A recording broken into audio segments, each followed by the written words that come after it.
एका गावात एक आजी राहत होती. आजी तिचं घर आणि तिचं अंगण सगळं नेहमी छान साफ ठेवत होती. ती आपल्या घराच्या जवळपास फुलझाडं लावून त्याला स्वच्छ ठेवत असे, सुंदर बनवून ठेवत असे.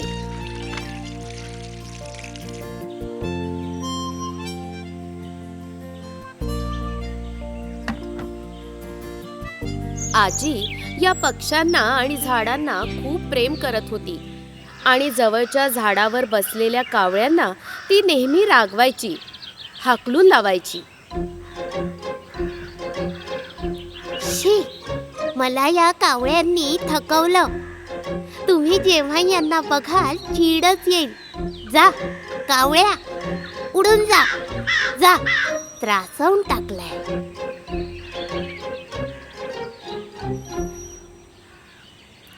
अरे ही आजी या बिचाऱ्या कावळ्यांना का पळवून लावते? आजीला बहुतेक कावळे आवडत नसावे. हो, पण कुणालाही कमी समजू नये, ही चांगली गोष्ट नाहीये. एक दिवस आजी खूप आजारी झाली आणि पलंगावर पडली होती.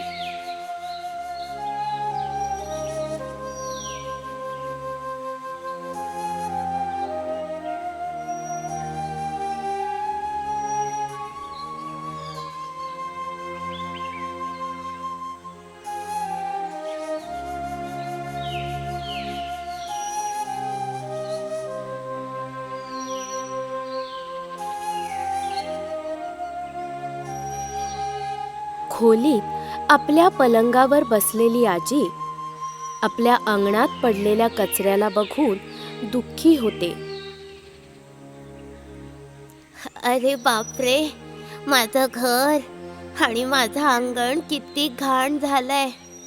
आता मी काय करू? आता जेव्हा मी ठीक होईन तेव्हा हे सगळं स्वच्छ करून घेईन आणि माझी मदत करायला पण कुणी नाहीये इथे.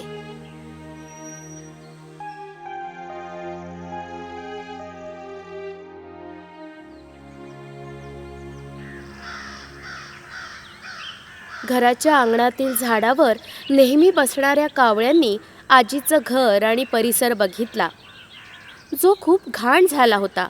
हे बघून त्यांना शंका आली.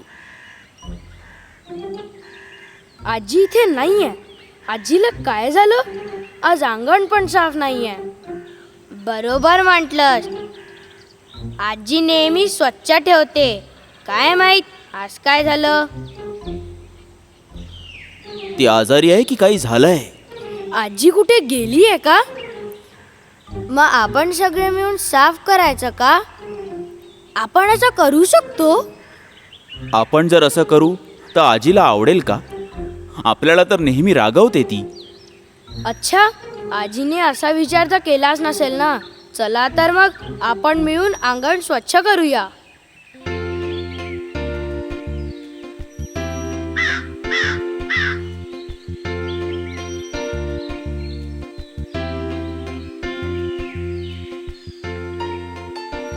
हे जे करतायत ते खूप नाहीये का? आजी रागवते तेव्हा आपण सफाई करतो, मग आपल्याला आनंद मिळतो. पण हे कावळे काय करतात आहे? काही चांगली गोष्ट आहे? कुठल्याही गोष्टीवर आजी त्यांना नेहमी रागवते.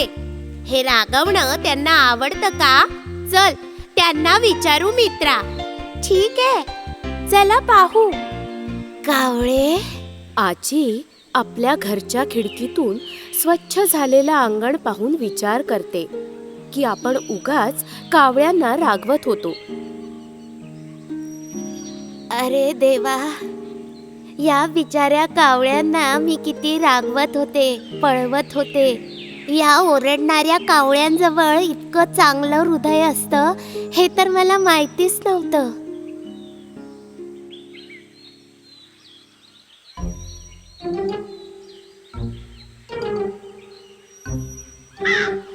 अरे मुलांनो, जाऊ नका, नका जाऊ, घाबरू नका.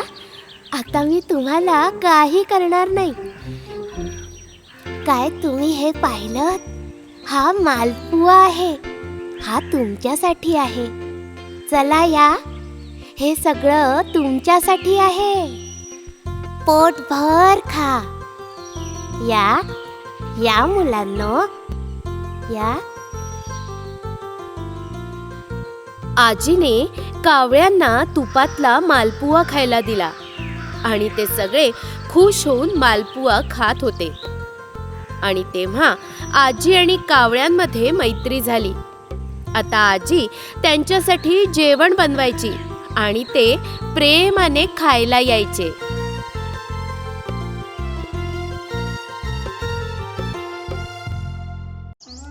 खूप वर्षांआधी एका छोट्याशा गावात गावाचा सरपंच राहायचा. त्या सरपंचाचा एक घोडा पण होता. तो एक सुंदर पांढरा घोडा होता. त्या घोड्याला आपल्या आकर्षक सुंदरतेचा खूप अभिमान होता. त्याला वाटायचं तो या जगातला सगळ्यात हुशार प्राणी आहे. ते बघ, मालक येतोय. पाहिलं नाहीस? माझ्यासाठी सगळ्यात खास बीन्स घेऊन येतोय. हे काय, तू शांत का बसलायस? माझ्यासोबत बोलण्यासाठी विशेष नशीब लागतं. कदाचित तू पण चांगलं नशीब घेऊन आला असशील. तू कदाचित महान असशील, कारण मालक तुझ्या पाठीवरनं इकडे तिकडे प्रवास करतो ना. त्यामुळेच तर तू इतर लोकांना इतकं कमी लेखतोस ना मित्रा.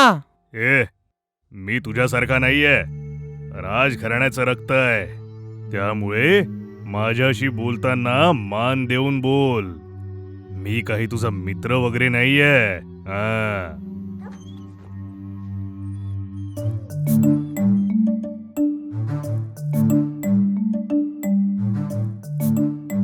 बेटा, तू खूप थकला नाहीयेस ना?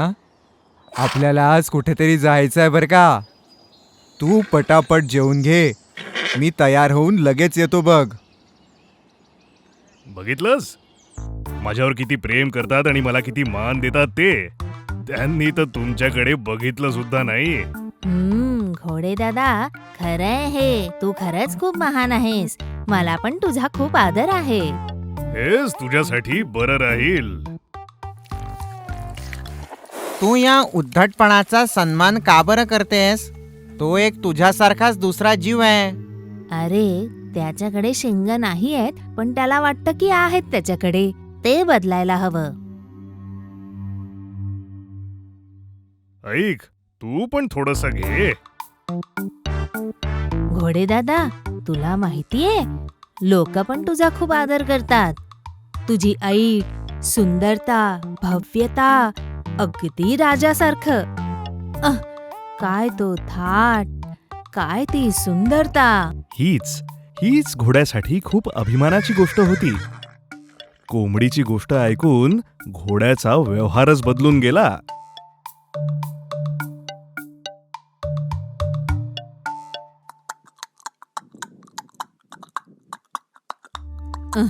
याची ऐट तर बघ, सहन होत नाहीये मला. हो ग कोंबडी आई, मी या घोड्याच्या उद्धट आणि गर्विष्ठ स्वभावाला कंटाळलोय. त्याला असं वाटतं इथे दुसरे घोडेच नाहीयेत. खरं तर हत्ती सुद्धा एवढे उद्धट नसतात. जेव्हा गावात घोडा आपल्या मालकासोबत चालत होता, तो एकदम विचारात पडला. याच्याकडे अशी काय खास गोष्ट आहे जो हा माझ्या पाठीवर बसून चालतोय? गावकरी मला किती मान सन्मान देतात. कोंबडी जे म्हणत होती ते एकदम खरं होतं. घोडा आपली मान उंचावून अजून गर्वाने चालू लागला. मूर्ख घोडा अजूनही हाच विचार करत होता की गावकरी त्यालाच नमस्कार करतायत. अशा प्रकारे घोडा आणि त्याचा मालक गावातल्या बाजारात पोचले. सगळी लोक तर माझ्याचकडे पाहतायत. प्रसिद्ध लोकांना इथे जगणं किती कठीण होऊन जातं. तो म्हातारा माणूस जो माझ्यासोबत होता कुठे गेला?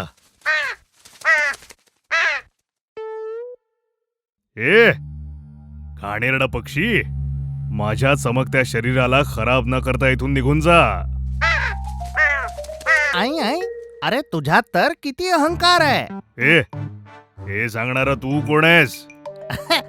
सर, तुम्ही ऐकलत? आमच्या ठिकाणी येऊन आमचीच विचारपूस करतोय हा.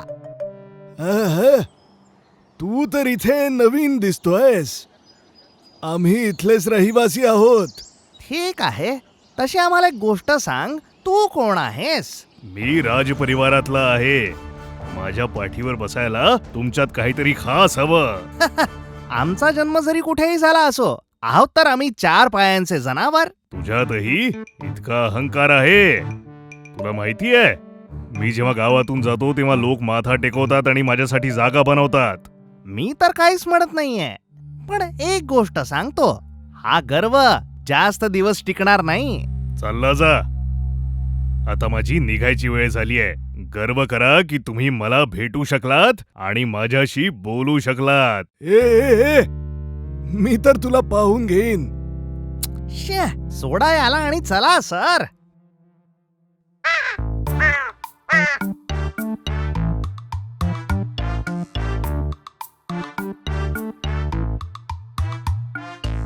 येणारे जाणारे सगळे गावकरी त्यांना नमस्कार करून त्यांची विचारपूस करू लागले.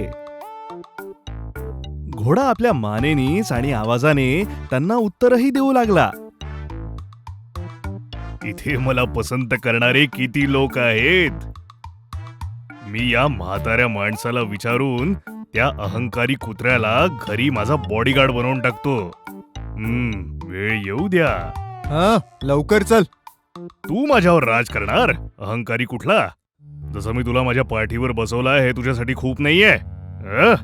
इतका अहंकार.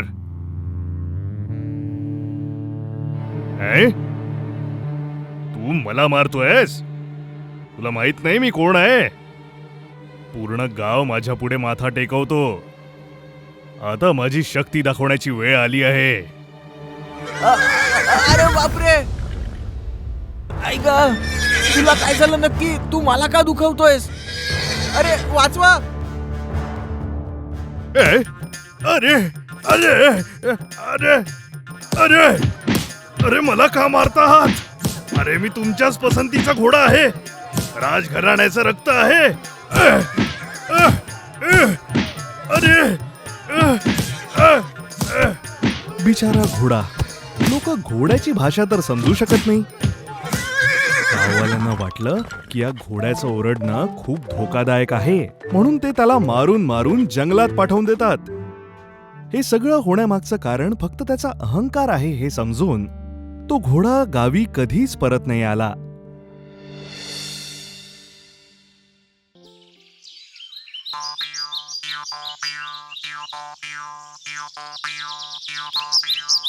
जिकडे तिकडे फळ, खूप सारे फळ.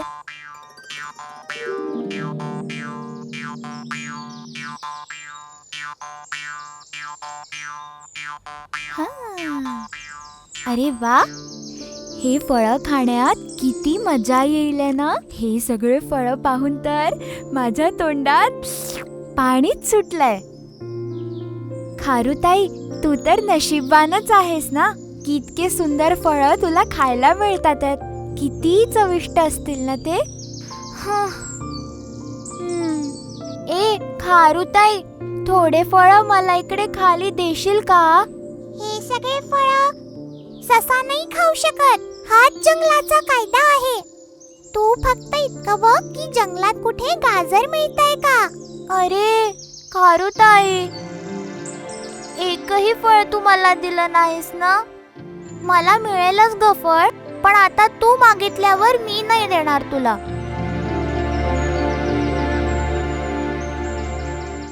काहीही करून हे फळ मला हवंय. याची चव घ्यायची आहे.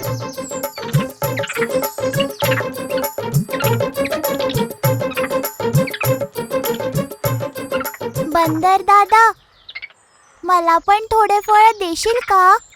मला फळं खूप आवडतात. तुला पण फळं खायला आवडतात का? चांगली गोष्ट आहे.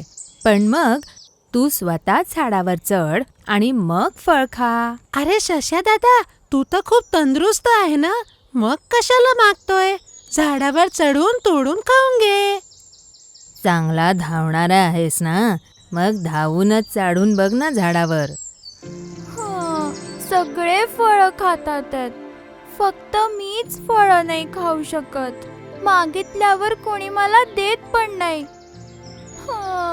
मला झाडावरची फळं खायचीच आहेत, नाहीतर आता लालसामुळे मरूनच जाईन.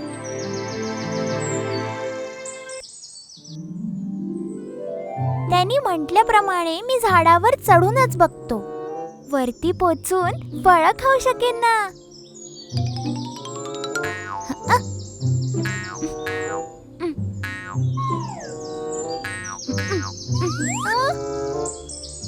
अरे ते बघा तिकडे. अरे तिकडे बघ. झाडावर चढणारा कोण आहे? कोण आहे? कोण आहे? कोण आहे? तो तर आमचा सस्या दादा आहे ना.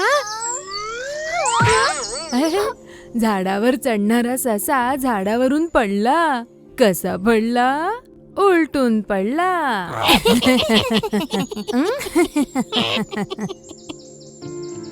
अरे ते बंदर तर मला चिडवतात आहेत. पडल्यावर चिडवणं. फळ मिळवण्याचे सगळे रस्ते बंद झाले. आता काय करू मी? सस्याला काहीही करून झाडावरून फळ खायची इच्छा होती. त्याची इच्छा पूर्ण न झाल्यामुळे तो खूप उदास होता. तो निराश होऊन जंगलाच्या एका खडकावर दुःखी होऊन बसला होता.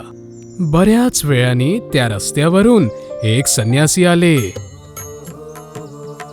बेटा, तू असा दुःखी होऊन का बसलाय? साधू महाराज, मला ना या झाडावरचे फळं खायची खूप इच्छा आहे, पण मी नाही करू शकत आहे. तर हे तुझं दुःख आहे. तुझी इच्छा पूर्ण करण्यासाठी मी एक मंत्र तुला सांगतो. ते 3दा म्हटल्यावर कोणत्याही झाडाचे फळ खालती पडतील. साधू महाराज, तो कोणता मंत्र आहे? दम दमादम, दम दमादम, दम दमादम खाली ये, असं 3दा म्हणायचंय. हे झाडाच्या खालती उभं राहूनच म्हणशील. साधू महाराज, मी तुमचे कसे आभार मानू? मंगलम भवंतु. दम दमादम, दम दमादम, दम दमादम खालती ये. दम दमादम, दम दमादम, दम दमादम खालती ये. हा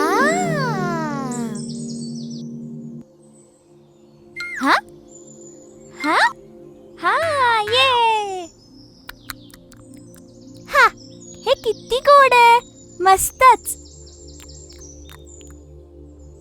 मी किती नशीबवान आहे की मला एवढे गोड फळं खायला मिळतात आहेत. खूप नशीबवान.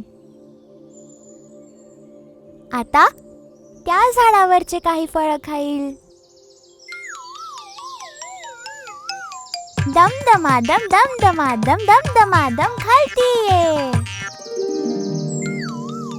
दम दमादम, दम दमादम, दम दमादम खालती ये. दम दमादम, दम दमादम, दम दमादम खालती ये.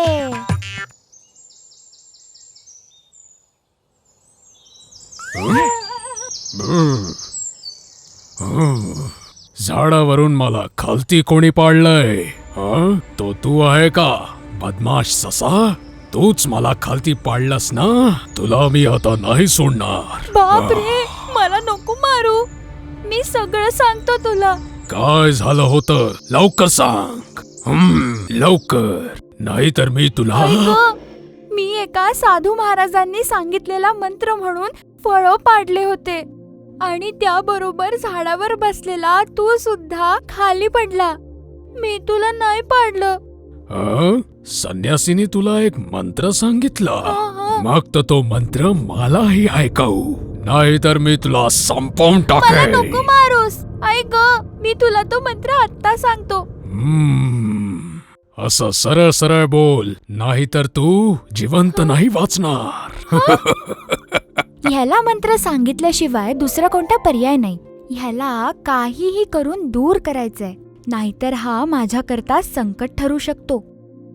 ह्याला पळवायला एक उपाय करूया. मी तुला माझा मंत्र सांगून देतो, पण मी जे झाड सांगेल त्याच झाडाखाली उभं राहून मंत्र म्हटल्यावर तू फळं पाडू शकशील. ठीक आहे, ते सगळं मान्य आहे. तू मला मंत्र ऐकव. ठीक आहे, मग तू तयार आहेस? कानांनी नीट ऐकू शकतो ना?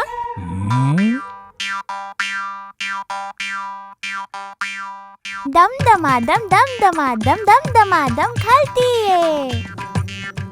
ते बघ, त्या झाडाखाली उभं राहून तू हे मंत्र म्हण. सगळे फळं खालती पडून जातील. माझ्या मंत्र म्हणण्याच्या वेळेला हाही बाजूला राहील. मला मिळणारे फळ हा पण खाईल. असं नको व्हायला. ठीक आहे, मी त्या झाडाखाली जातोय. तू इथेच उभा राहा. तुझं इथे उभं राहणंच माझी ताकद आहे. दम दमादम दम दमादम दम दमादम खालती ये. दम दमादम दम दमादम दम दमादम खालती ये. दम दमादम दम दमादम दम दमादम खालती ये. अरे बापरे, किती त्रास होतोय. या झाडावर सगळे चावणारे फळ आहेत का? अरे बापरे. ऐक, अरे पळा रे. ही एक अशी गोष्ट आहे जी भूतकाळात घडली होती. एका गावात एक धोबी होता. गावातील सगळ्या घरातून कपडे जमा करून धुवायचा आणि त्यातून मिळालेल्या पैशात तो आणि त्याची बायको आपलं घर चालवायचे. त्याच्याजवळ एक घोडा आणि एक गाढव होतं.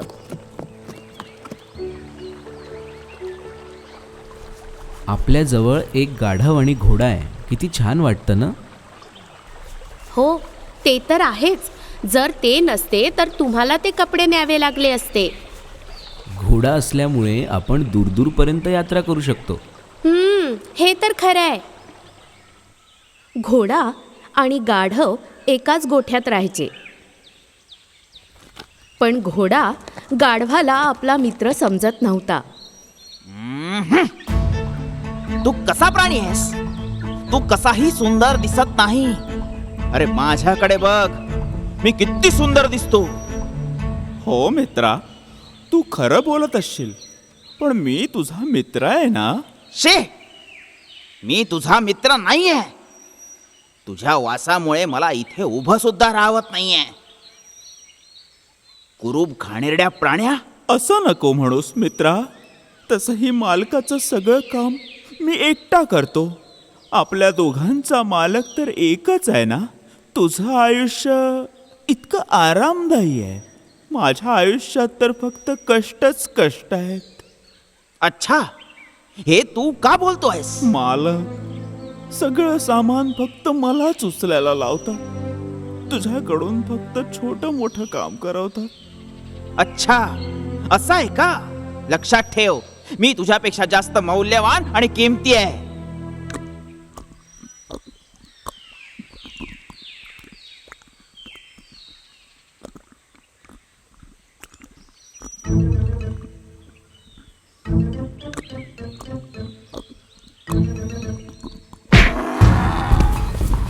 तू माझ्यासोबत असं नको करूस मित्रा.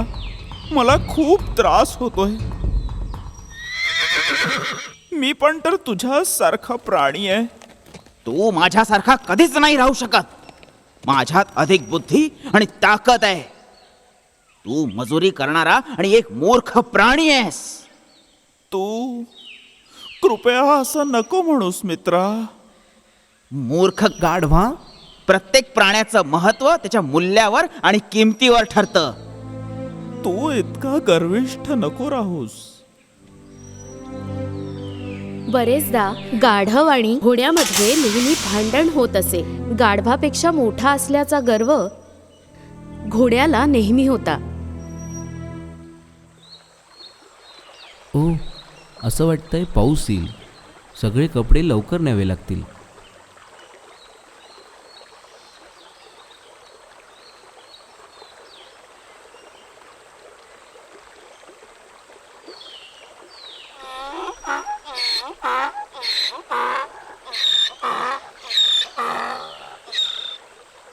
बाप रे, हे तर खूप जास्त वजन आहे.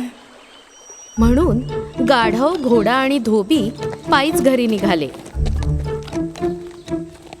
पण वजन जास्त असल्यामुळे गाढव हळूहळू चालत होता. मित्रा, माझ्या पाठीवर खूप जास्तच वजन आहे. तू माझी थोडी मदत करू शकतोस का? तर मी काय करू? तुझी थोडी मदत हवी आहे. म्हणजे तुला म्हणायचं आहे की तुझं वजन मी उचलू? नाही नाही, असं अजिबात नाही. माझं वजन कमी करायला काही कपडे तुम्ही घ्या. अरे मूर्खा, तुझं वजन आहे ना, तूच उचल. मी घोडा आहे, मी वजन उचलत नसतो.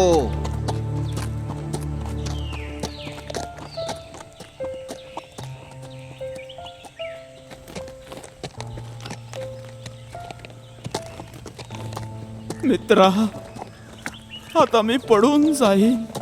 माझी मदत करशील? मी तुला सांगितलं ना की घोडे वजन उचलत नाही. बिचारा गाढव आता खूप थकून खाली पडला. अरे बापरे, वाचवा. बापरे, वजन उचलून तर गाढव खाली पडलं. आता काय करू? पावसाच्या आधी घरी पण पोचायचं आहे.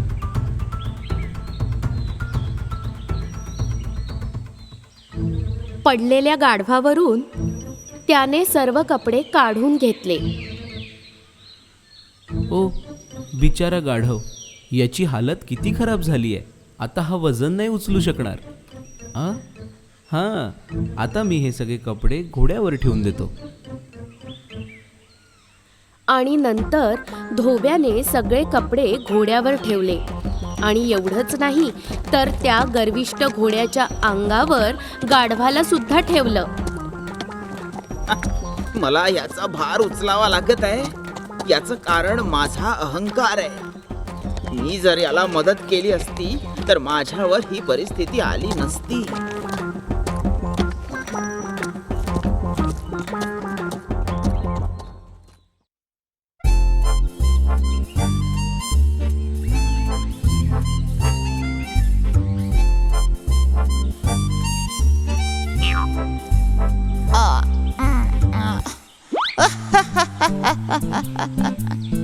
कोण कोण येत आहे?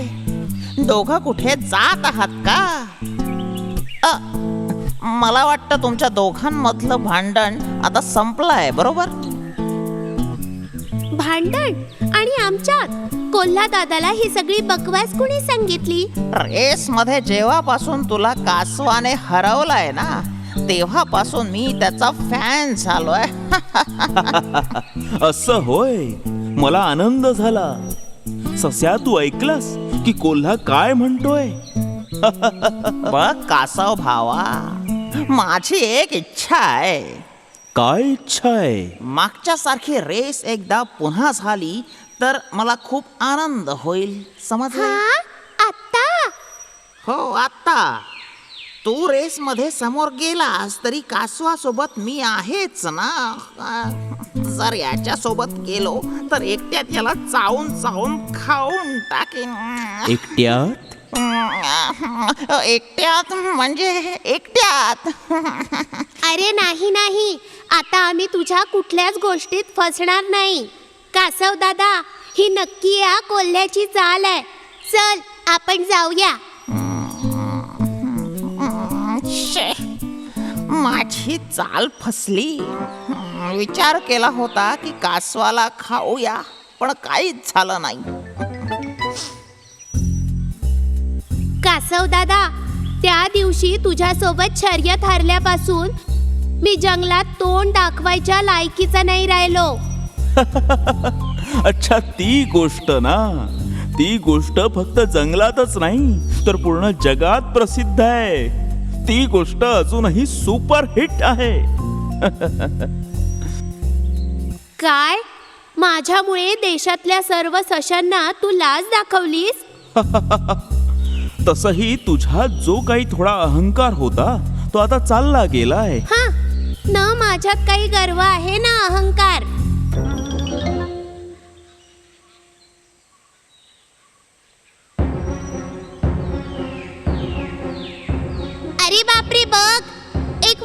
सांगतोय.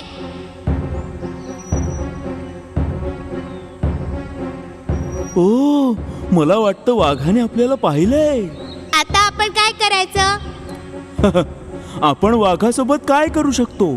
जे करायचं ते वाघच करेल. अरे मित्रा, ही गमतीची वेळ नाहीये. ए सस्या, आपली काळजी घे, नाहीतर वाघ तुला खाऊन टाकेल. तुला मरायचं नसेल तर इथून लगेच पळून जा. आणि तू काय करशील? माझं काय, मी तर माझ्या आतच लपून जाईल. अच्छा कासव मित्रा.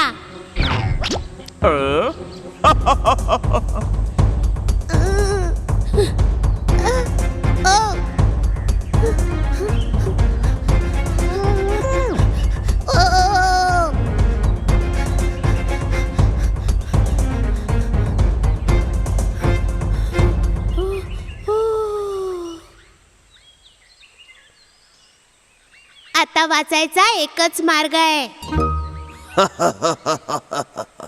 आज माझं नशीब चांगलं आहे. मला शिकार करावी लागणार नाही. काय सस्या, आज तूच माझा नाश्ता आहे. हे चांगलं आहे. मी इथे तुझ्यासाठी भेट घेऊन उभा आहे आणि तू मलाच खायचं म्हणतोय. काय माझ्यासाठी भेट आणली आहेस तू? पण हा तर दगड आहे. माझ्यासाठी दगड भेट घेऊन आलायस का? हे तर काहीच नाही वाघ दादा. या दगडाखाली एक छिद्र आहे. भेट त्या खाली आहे. तू काय बोलतोयस मला कळत नाहीये. पण तुला हे मिळालं कसं? जेव्हा मी इथे आलो तेव्हा मला एक आवाज ऐकू आला. जेव्हा तू इथे बघशील तेव्हा तुला एक हरिण दिसेल. हरिण? पण दिसत नाहीये मला ती. मी एक दगड उचलून त्या छिद्रावर ठेवला, म्हणजे हरिण पळून जायला नको म्हणून. आणि तुझी वाट बघत इथे उभा राहिलो. हरिण खाऊन मला आता किती दिवस झाले. तू लवकर सरक आणि मला हरिण खाऊ दे. वाघ मित्रा, थांब, थोडा धीर ठेव. तू हा दगड पायाखाली दाबून ठेव. मी लवकर जाऊन हरिण काढायला दोरी घेऊन येतो. ठीक आहे? पण मी तुझ्यावर विश्वास कसा ठेवू? हा, ठीक आहे, पण जरा लवकर ये. मी लगेच येतो. लवकर येशील? अरे हा ससा कुठे गेला दोरी आणायला? दगड दाबून दाबून माझा पाय दुखतोय. हट, दगड लेकाचा. अरे इथे तर कुठलंच छिद्र दिसत नाहीये. असं वाटतंय सस्याने मला मूर्ख बनवलं. ए सस्या, तू मला मूर्ख बनवलंस ना? मी तुला सोडणार नाही.